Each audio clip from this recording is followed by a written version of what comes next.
Hello YouTube, Liverpool fan in Japan here, the Miyazaki man Sai. Fresh out of knocking Arsenal out of the FA Cup, we now go into the next cup, the Carabao EFL Cup. Liverpool have proven they are the gold standard. Arteta called us the most informed team in Europe. I do like black and gold, by the way. And as the title rightly mentions, Jurgen Klopp has earned the right to rotate his squad, to shuffle the pack, to mix it up. But what does that even mean? So, one thing I want to say about predicted lineups, and this is a kind of hard concept to grasp, because I've seen in some comments and some other videos as well, people are saying, oh, we've rested X, Y, and Z so they can come in fresh for the next game. It's not always quite how it works. Some occasions, yes, strategically planned in advance, but it's not always quite how it works, because you have to see what the opposition are planning to do, their personnel available, their style of play, the type of team, their manager, where the weaknesses are in your own team and where they're looking to exploit them. Conversely, you're going to do the same thing. You're going to look where you as a squad can hurt the opposition. Where are the winning opportunities? What are the game winning scenarios you need to create on the pitch? Those 1v1s, exploiting a particular weakness at the back post against certain personnel, putting a crouch or beanpole back there, for example. You've got to find the weakness in opposition and line up accordingly, and then you look at who is the right person to fit that formation, to fit that tactic, to facilitate the plans to win the game. And then you look at their fitness, their ongoing form, how they link up with the personnel that you've also chosen in and around them, that right half-sided space, etc., that kind of thing. So let's not underestimate Fulham here, because they gave us one of the toughest tests of the season, and we required 4 wonder goals. 4 absolute wonder goals to beat them last time in the Premier League, and it kind of announced Wataru Endo as our saviour, coming off the bench, Japanese international captain, curling it, bending it. He's like, Salah, give me the ball, give me the ball. Bang! Showed his offensive capabilities. He can shoot off both feet, by the way. Wataru Endo, big miss. However, we have enough quality in the squad to see us through until he returns, hopefully triumphantly, with the Asia Cup. Might cover that soon as well, and when Mo Salah, Egyptian King, returns as well. So what does our lineup kind of look like? Well, before I go into our particular lineup, I expect Fulham to do a similar kind of thing they did in Premier League, right? So Raul Jimenez, he's on fire, on form at the moment, capturing some of his glory days back when he was at Wolves. He's a handful, he's physical, he's got a lot of movement, he's good in the air with a header, he can shoot off both feet as well. He's not the most quick, but he's a worker, he's a hard worker, and he has technical capability and quality as well. Mexican blood in him, he's a fighter, he wants to win, right?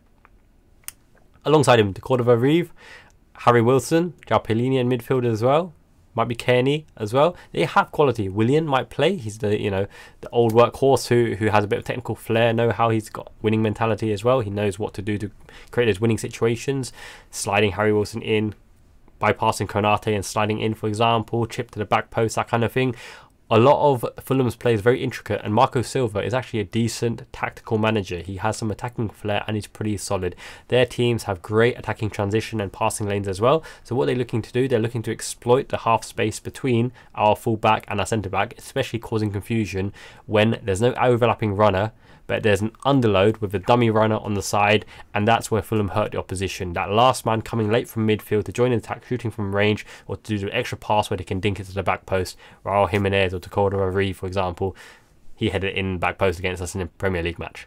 That being said, our Liverpool squad right now deserve the opportunity to give personnel a chance to start the game, and it's not just because we're rewarding them for starting the game or rotating, but because our substitutions are a weapon. I mentioned in the last video that Jurgen Klopp now has the opportunity to have the talent on the bench ready to show our ability late in the match when the opposition are tired, when they're weary, when they're used to a particular attacking play, attacking pattern, whether it's Nunez or Gakpo or whoever it may be, Salah cutting inside. That's when you throw in the firepower with instructions. You've seen where the spaces are to exploit, what the game-winning scenarios are, where you need to transition into to give yourself the best or maximum opportunity to convert a chance or convert an opportunity, or force the issue or break up the opposition's tactical play and make it really difficult for them to retain the ball, get a hold in the game. So that being said, here is the lineup that I think we will go with. Now you have to keep in mind a few things. We don't see the Reds back in action until January 21st. I think it's a Sunday against Bournemouth. It's a late one for me, so that would be January 22nd on a Monday, probably 1:30 or something, right? Japan times. Anyway, With that in mind, we have to keep up the momentum, because even though Jurgen Klopp loves training, loves the additional training sessions, the rest of the players, we traditionally do not start quickly after an extended break. When we have back-to-back games, we play really well. And actually, it's more fun for me. I love watching Liverpool play, even if it's back-to-back. I know it's not a coaching problem. I just love to see Liverpool play. My team, you never walk alone. Anyway, yes, we need to keep on momentum. We are hot on fire at the moment. We're demolishing everyone in our sight. Golden form, as Arteta said. Gold standard, black and gold. Black and yellow, black and yellow. No, it's black and gold, right? Anyway, yes. I randomly, back from my trip from Kirishima. Boohee, boohee. Kurobuto, black pig. Really tasty, by the way. Oink, oink. Nah, I digress. We need to win this match. We need to go into this extended break with hot form, comfortable win at Anfield in front of our crowd, give them what they want to see with a strong lineup from the start, winning the game against Fulham. The only thing that matters is a positive win, hopefully setting us well for the second leg, which will demotivate Fulham to maybe put out a weakened lineup, even though they might try to overturn it at their place. But we have the firepower off the bench, we have the squad. But no, we need to put a stamp, a marker in this competition to say it's semi-finals, we're progressing to the finals. That would be the first cup of the season. Let's rubber stamp it. We've got to start strong. However, that being said, this is an opportunity to introduce some of the players who wouldn't weaken us significantly but deserve the game time to facilitate the plan that Klopp has in place. And that is where we start with Caoimhin Kelleher, right? Kelleher is decent. He's a decent second option. Hasn't hit the heights and form from the previous season when we're like he's probably the best number 2 in the league at the moment. Questionable between him and Ramsdale and maybe one or two others at the moment. However, straight away we put Caoimhin in there because he is our cup keeper, and it was unfortunate for him to miss out against Arsenal. But understandably, we got the result. Everything's fair, love, war, and in football, he celebrated with the team. All good. We needed it. I'm sure he's training hard every day and he appreciates every opportunity he'll get. And I believe this will be an opportunity for Caoimhin Kelleher to show what he's about, because he's a quality keeper and he deserves a chance to play as a cup keeper, and it's a two-legged affair. So worst comes to worst, Alisson can come in second leg. Right back. Now, it might be obvious for people to put Trent in here, but there's a big string of conversation saying Connor Bradley, absolutely amazing performance. Shout out Martinelli. So Connor Bradley came on with a specific tactical plan in mind. Klopp might even had a word with him before the game to say, if Martinelli starts on the bench and he comes on, I'm bringing you on because you can shut him out, demotivate him, force him back inside where it's congested, demotivate him, flatten his desire to get down the line and to take on Trent. You know, people saying Martinelli smoked Trent, put him on, you know, the whiteboard, that kind of thing. It's Trent's tired. He's played all match. It is a tactical substitution by Arsenal and Arteta to target Trent when he's tied with Martinelli in hopes that they can swing the tie in their favour. But we had an answer. Jurgen Klopp already prepared Connor Bradley to fulfil that role, and it wasn't just about transitioning Trent into the midfield, it's about protecting that flank, because Connor Bradley himself is quality. Bolton's player of the year last season, that's not to be underestimated. Championship is a good league, it's a hard league, and he is quality. He is really, really quality. Klopp trusts him as well. So people want to see Connor Bradley in the cup game. Will he come in this cup game? Maybe. Will Klopp show the sentimental card to show Connor Bradley here? I don't think so. I think it'll be Trent, because we need to go for the throat. I hit myself a bit too hard. We need to go for the throat, because why not? We have an extended rest, like 10 days, nearly 11 days, 10 days of rest before away at Bournemouth, which we need to win to keep our momentum at the top of the table, because Man City will be chasing us down hard, especially now with Retro De Bruyne. That hair, man, cool, like a quiff, right? Retro De Bruyne back in action. They're going to be rejuvenated, motivated, and gunning us down and chasing for us. So up until the big match against them in the Premier League, we need to keep our momentum at the top, keep them, you know, slightly away from us. They may come in touching distance, but they need to be looking up at us, looking up at Liverpool FC from our perch. So Trent comes in to hopefully facilitate all of our offensive capabilities and attacking gameplay and familiarity as well. So with that in mind, who goes in defence? Your choices are Quansah, Van Dijk, Gomez, Nat Phillips is back, I believe. Reece Williams is under 21s. Quansah had a fairly solid game. Konate was absolutely man-mountain. Van Dijk was out with illness. Hopefully he's recovered in time. If Van Dijk has recovered in time, his first name in team sheet. Because extended rest, we need our leader at Anfield. Hopefully it'll be a much more comfortable performance than in the Premier League. Fulham are tricky opposition. It'll be interesting to see how they line up, how much confidence they really go for. They've got nothing to lose. They're not going to be winning the Premier League this season, so why not? Go at Liverpool, go at Anfield, go head to head, but being responsible, defensively tight as well, frustrating us while attacking us on the counter-attack, maybe a free kick outside the area, hitting it to William, the quarter of Reeve, Jimenez calling hassle and issues. We need Van Dijk to marshal the line and make sure we're defensively disciplined, solid. Don't take things for granted, don't go overconfident. Fulham is a hard game. You can't do something stupid like put Trent at number 6. I'm sorry. Yeah. I'm not sorry. Literally, you're allowing them to snuff him out, taking away his time and space and his positioning to transition into the right half space, into the sixth position, into a fullback, quarterback role, anywhere you need Trent. If you put him number 6, he has to play a disciplined role and you have to protect him, and you sacrifice so many other pieces like a chess game. It's just not the most ideal. That being said, he is a weapon late in the game in that 6th position because the opposition can't high press and force the issue onto your 6th area as much because of tired legs, weariness, and how the game is transitioning, etc. Yeah, anyway. Who goes here? I think if Gomez goes here, then the left back's going to be a youth option because Tsimikas is out. Well, he seems to be coming back pretty soon actually, but I think Tsimikas is still out. Robertson isn't ready yet. It's unlikely to be Luke Chambers because he's the least mature of the first line of youngster backups. Connor Bradley's a more mature option, but will Bradley play on the left? They do have an inverted winger somewhat in Harry Wilson as well. So Jacob Barry can play forward or left wing, but Harry Wilson can play right wing or right side number 8 as well, cutting inside the left foot. If Wilson does start out there, could be Connor Bradley, but I think we go pretty strong. But we rest Konate because of his exerts and his effort in the last game. So Quansah, I'm going to pen in here, Quansah. And then I think we maintain Gomez for now because we have the options on the bench. If we can get a lead up, Connor Bradley comes on. Luke Chambers could come on as well. We could shuffle the pack. Curtis Jones could even play emergency right back again. Yeah. Okay. Endo's back up. Who goes in here? We don't have so many options here. Gravenberch isn't accustomed to playing number 6. McAllister is our number 6 generally. First choice number 6 alongside Endo. Different games, different styles, different profiles, different options. Curtis Jones could play number 6. Plays it for England under 21s as well, but if we want to tidy up this game and get it done and dusted, then you bring in McAllister because he is the one that receives the ball and he's the playmaking sort from deep. And at Anfield we will get a lot of the ball, so we need him to transition the ball, break the offensive press from Fulham as well. So 2 midfield positions. I'm going to pen in Gravenberch here because when you sign a player like Gravenberch, you need to give him minutes. What is the point of signing him and not playing him, helping him realise the potential? He's got to create a chemistry and rapport with the team as well. Gravenberch comes in. He's got good offensive transition capability as well. He will be hustling and busting, a hard worker and keen to make an impression. I don't care if he steals the headlines or not. All I want him to do is follow Klopp's instructions and learn when they give him time and space off the ball, or when there's no position to offensively press or transition to really break the lines or do something useful. Recycle the ball, get into the right spaces, keep going, keep it flowing, keep it flowing, keep it flowing. He has a bit of the Joneses at the moment whereby he holds on the ball too long. He's like looking to do too much and can get a bit sloppy. So Gravenberch is there. Now, right midfield space, in absence of Szoboszlai, who's definitely you know, coming back from injury, but he may or may not be ready. It's a throw up. Gakpo could go here. He started here as well, between him and Elliott for this role, but Harvey Elliott is more natural in the right side 8 position, having covered for Hendo as well in the previous seasons, and as a right winger inverting for Salah as well.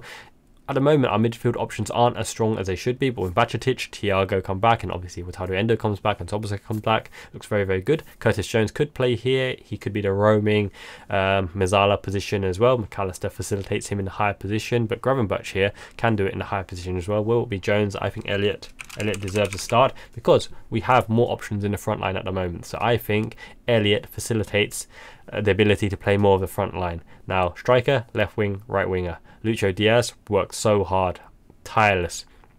Jota is the best off the bench. He's a weapon, absolute weapon off the bench. He is a wild card, a joker. I love Jota there. But you got Nunes, who needs a goal. He needs to score a goal. Now, Nunes is our nuke, our tactical nuke on the left-hand side to break the opposition's line. Okay, I will do a whole video on why Klopp now has devastating options when he changes up the personnel and the formation. Devastating.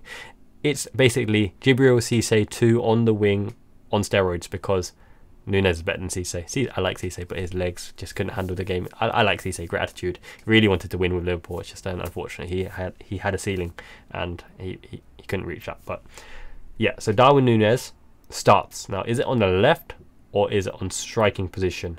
It's very, very interesting how Liverpool will choose to play this because he has been showing how much threat he is on the left wing, but he always causes chaos on the central position for the opposition. So it doesn't really matter because they will rotate throughout the game, but I'm going to start him on the left because I think there's nothing you can do. There's nothing as an opposition manager you can do because there's no fullback who can match him for physicality and pace and threat and cover for him, and he works hard and tracks back as well, you're probably looking at like an Aaron Wan-Bissaka or someone who probably matches up more better against Núñez. But Fulham don't have that, and most teams don't have that. They cannot stop his runs in behind, which pushes their offside trap further and further back, and they cannot stand off him because he can dart both ways, inside, outside, or straight through you, and physicality and a threat on the back post as well, even to cross it in or to hook it back in, which leaves up front position. So Jota or Gakpo.